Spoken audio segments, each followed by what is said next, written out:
Bonjour à toutes et à tous et bienvenue sur NeuroGym en ligne. J'espère que vous allez bien, j'espère que vous êtes en pleine forme. Pour ceux qui nous suivent depuis un certain temps, vous devez avoir remarqué le changement de décor. Je suis aujourd'hui en appui sur une table pour faire des exercices pour la main. Donc, c'est une séance d'exercice qui est un petit peu différente de celle qu'on fait habituellement. Donc, c'est pas assis ou debout. On va se mettre assis, on va se mettre en appui. On va vraiment travailler au niveau de la main et des doigts.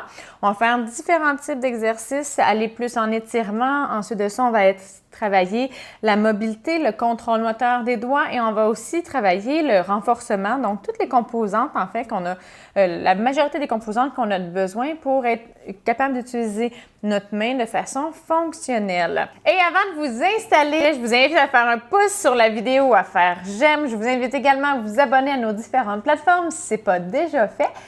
Et à partager en grand nombre de personnes que ça pourrait intéresser et que ça pourrait aider. L'objectif de ces vidéos, c'est d'aider les gens à s'améliorer, à atteindre leurs objectifs de réadaptation, leurs objectifs fonctionnels ou simplement aussi juste de bouger puis de rester actif. Vous pouvez nous aider à nous atteindre nos objectifs, d'aider le plus de gens possible. Je vous remercie déjà à l'avance de votre support et de votre aide.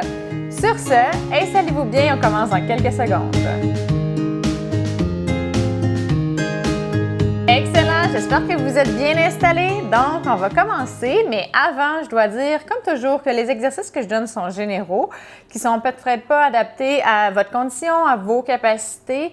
Essayez du mieux que vous pouvez, puis si vraiment vous sentez qu'il y a une très grande résistance, poussez pas trop, puis allez-y dans l'amplitude que vous avez. Si vous sentez que, il y a des raideurs, mais que ça pourrait aller un petit peu plus loin, à ce moment-là, étirez un petit peu plus, mais acharnez-vous pas sur vos doigts. On a plus de risque de se blesser quand on essaie de mettre beaucoup de poids, puis de peser très fort, par exemple. Donc, il faut y aller dans les restrictions de notre anatomie puis de nos capacités. Également, si jamais vous avez de la douleur, mais faites pas les exercices. Vous pouvez quand même essayer de les modifier, par exemple, puis de les faire différemment, dans un autre angle, justement aller moins loin, par exemple, mettre moins de force pour voir si c'était ça le problème. Puis si ça ne change rien, qu'il y a toujours la douleur, faites pas les exercices dans la douleur. Donc, voilà. OK, maintenant, ce qu'on va faire, c'est qu'on va travailler la coordination. Donc, encore plus le contrôle moteur.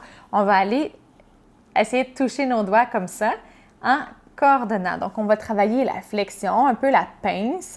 Donc, je parlais de casse-tête. Si vous voulez prendre une pièce de casse-tête, vous allez faire comme ça, vous allez faire en pince. Puis, on va alterner, on va essayer d'aller chercher tous les doigts comme ça et on va essayer d'y aller avec un certain rythme. Allez, on s'installe. C'est parti. Donc, avec le 2, 3, 4, 5, 2, 3, 4, 5, 2, 3, 4, 5. Là, je vais vite, mais ça peut être plus lentement. Essayez vraiment de toucher le bout des doigts, de bien atteindre la cible. Donc, ça travaille vraiment beaucoup la coordination puis le contrôle. Donc, pour être bien concentré, vous pouvez regarder ce que vous faites. Si c'est très, très facile, vous pouvez aussi essayer de vous concentrer à le faire, mais sans utiliser le feedback visuel, donc de ne pas regarder, puis de voir est-ce que votre proprioception est assez bonne. On arrête, est assez bonne pour que vous soyez capable de trouver votre pouce sans regarder. Mais il faut que vous concentrez pareil. Je ne vous dis pas d'aller vous parler à quelqu'un d'autre, mais concentrez-vous puis essayez de voir, puis là, de confirmer, ou vous allez le sentir si vous avez une bonne sensation, si vous tapez vraiment vos doigts ou pas, puis de voir, essayez de vous améliorer d'une fois à l'autre. C'est parti, on y va pour une deuxième fois. Donc, moi, je peux me mettre comme ça, par exemple. Donc là, je suis concentrée. C'est sûr que je vous parle, fait que je suis un peu moins concentrée. Puis, je dois me concentrer. Je le sens, je ne sais pas si vous le voyez dans mes yeux. Fait que je ne vois pas ce qui se passe à mes doigts. Fait que je vais un petit peu... Je ne suis pas sûre que je peux aller un petit peu plus vite, mais je ne suis pas tout à fait sur le bout des doigts que si je suis comme ça, je suis beaucoup plus sur le bout. Ah, je commence à perdre un peu de coordination. Je pense qu'il y a un petit peu de fatigue.